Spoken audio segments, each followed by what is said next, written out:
Donald Fraser is here. He insisted on waiting to see you.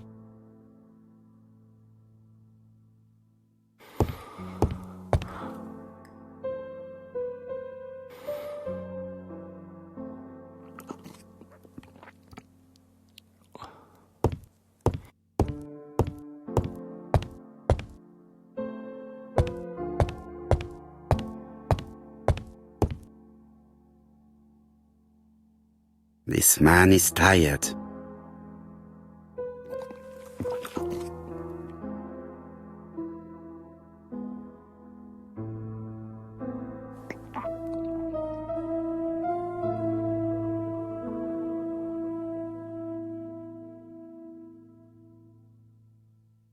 Donald is short of sleep, and it looks as if he didn't even bother to undress before going to bed.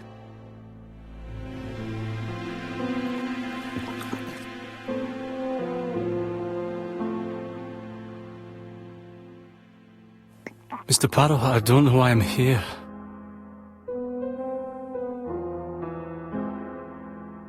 You wanted to talk, and you came to find the only man capable of hearing you. Mr. Poirot, since Betty's death, I've doubts about myself. I don't know what to do.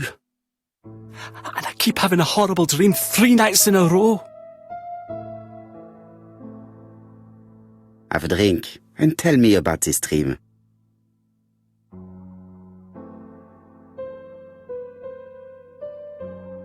It's always the same. I'm on the beach with Betty. I grab her round the throat, and I squeeze and squeeze until she's dead. Her head falls back, and I see that it's no longer Betty. It's Megan's face. Have you seen Megan Barnard recently? Yes, our grief has brought us together. I never really knew her before. She's really quite a remarkable girl. But I would never tell her about my dream. Why not? Is it her you are attacking in your dream? No, it's Betty. And once Betty is dead, it's Megan's face that appears in its place. Very interesting. Let us now try and get our brain cells to work.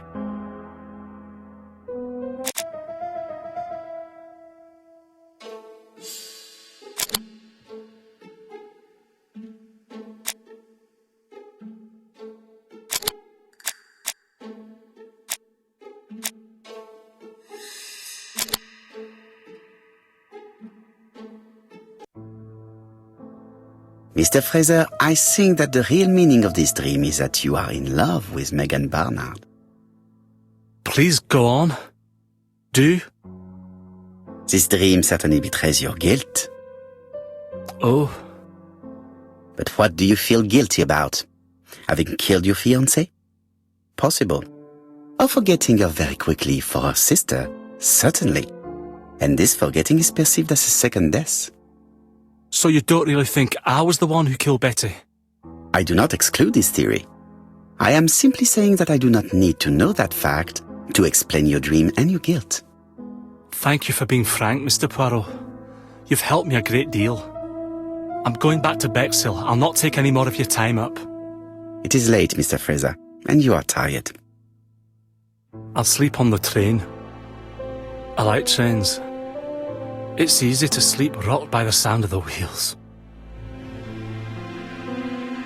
Poor boy, he seems completely lost. Well, women seem to like him. I think Megan will take care of him. Oh, I remember. Did you order the product I needed? Yes, we'll be receiving it tomorrow. Bien, it is late, and I asked Miss Gray to come tomorrow morning. I have a few questions I wish to ask her.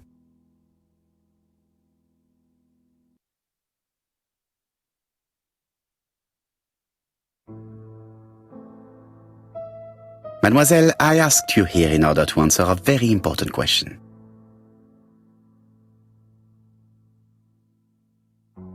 Am I right in thinking you said that you did not speak to anyone on the day Sir Carmichael was murdered?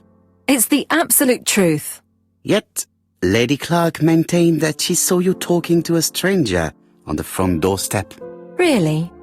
She must have been mistaken. Oh, I remember now. I'd forgotten all about it, but it wasn't important. It was just a salesman. One of those traders who sell stockings from door to door.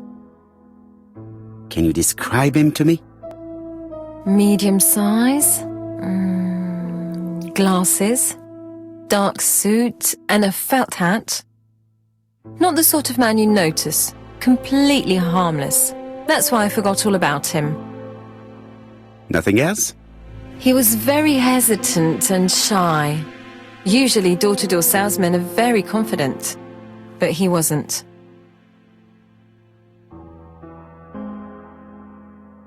You did not leave Churston willingly, I believe. I don't wish to lie. Lady Clark did not appreciate my presence. And Franklin cannot go against the wishes of a sick lady. He is a good man, and he worries a great deal about his sister-in-law. I noticed that you left some personal belongings behind at Churston. It was too risky for you to keep these objects, am I correct? Risky? What was the risk?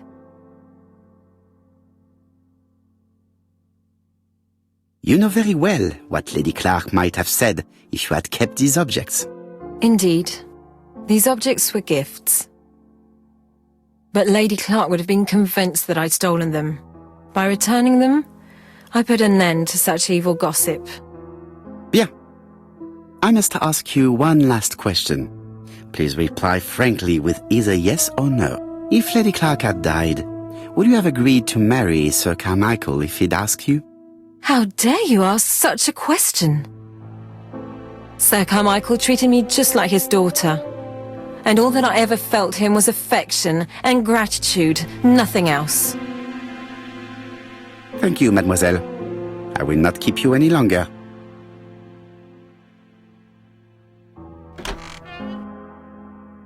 I met Thora Grey on the stairs. Her cheeks were ablaze, and she appeared to be deeply hurt. Poirot, have you offended the poor girl again? Do you have good reasons for accusing her? I accused her of nothing, Hastings. I simply asked her an important question she did not answer. Let us see if we can answer it for her. Let us now try and get our brain cells to work.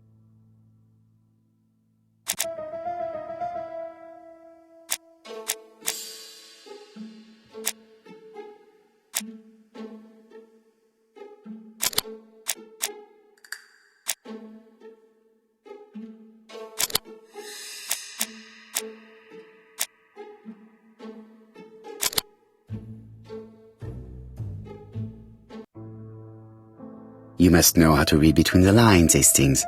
When Sir Carmichael refers to paternal affection, he is lying to himself. Read this engraving on the brooch. A dark dragon for an angel with glossy hair. These are the words of a lover, not a father. Lady Clark was not wrong. What if Sir Carmichael had fallen in love with his secretary? That doesn't mean that she forced him to do so. True, there are extenuating circumstances. She is a penniless orphan. But she is calculating.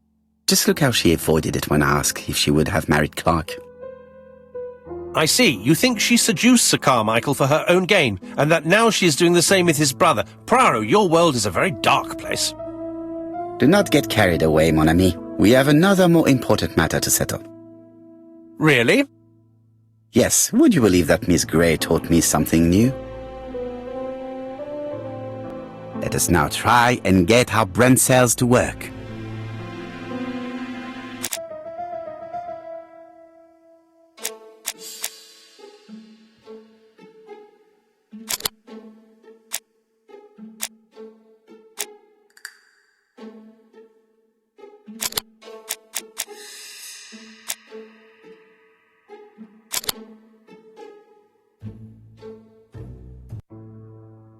It's perfectly clear, Hastings, perfectly clear.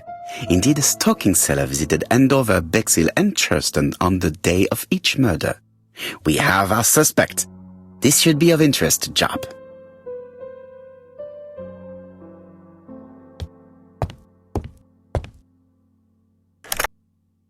Chief Inspector, we are looking for a stocking salesman. I see you have a suspect. Yes. Contact all the stocking wholesalers who may employ him. Your suspect is a salesman? No, he does not take orders. He sells door to door. Right. The hunt is on.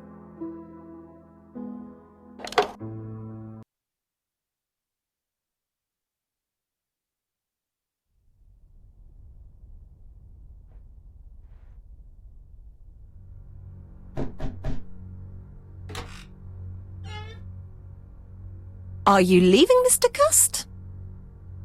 Yes, I'm going to Cheltenham. You shouldn't travel today. You don't look very well. I have to. I have engagements. I must respect them.